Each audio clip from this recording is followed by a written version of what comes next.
Hello, hello guys! So ayan no, magluluto tayo ngayon ng mung bean. At ayan guys, ang ating mga gagamitin na ingredients no. Meron tayong bawang sibuyas, hipon na cubes at yung ating pampalasa. Yan, maglalagay rin tayo ng dilis guys. At syempre guys, maglalagay tayo ng kunting bagoong dyan para mas masarap. At para hindi naman maputla, maglalagay tayo ng kunting soy sauce.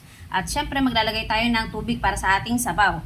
At ito guys, ang ating sahog, yang pata, pinirito na natin yan kanina. At syempre maglalagay rin tayo ng chicharon. At syempre guys, ito ang ating gulay, yan, malunggay at alugbati. At syempre, ayan ang ating munggoy, nilaga na natin yan kanina.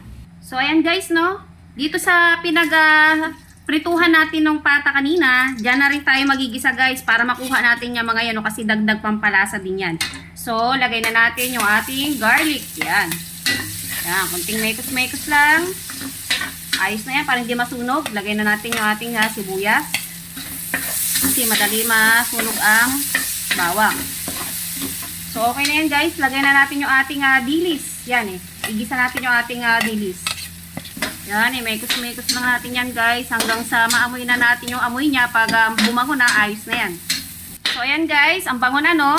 Maamoy na yung ating dilis. Lagay na natin guys yung ating mung bean. Yan. Mekos-mekos lang natin yan guys. At pakuluin lang natin to guys. Lagyan na natin ng mga panglasa natin. Yan, yung ating seasoning. Maraming paminta. Yung ating cubes. Konting bagoong. Yan, pampasarap din yan guys. At pampalasa na natin. At syempre, para hindi naman maputla, maglagay tayo ng soy sauce. Yan, okay na yan. Maglagay na rin tayo guys ng kunting patis. Oops, okay na yan. At imekos-mekos lang natin yan guys. Mamaya titikman natin kung tama na yung ating panglasa dyan no. Para kapag magdadagdag tayo. Yan, antayin lang natin ito guys na kumulo. So ayan guys no. Ilagay na natin yung ating pata dyan. At saka guys, isunod na rin natin yung ating pinagsabawan ng pata no. Siyempre pinirito muna natin yung pata bago natin inilaga. At imekos-mekos lang natin yan guys ng dahan-dahan. Pagkulo nito guys, ilalagay na natin yung ating mga gulay. Tsaka yung ating chicharon. So balikan natin to guys mamaya.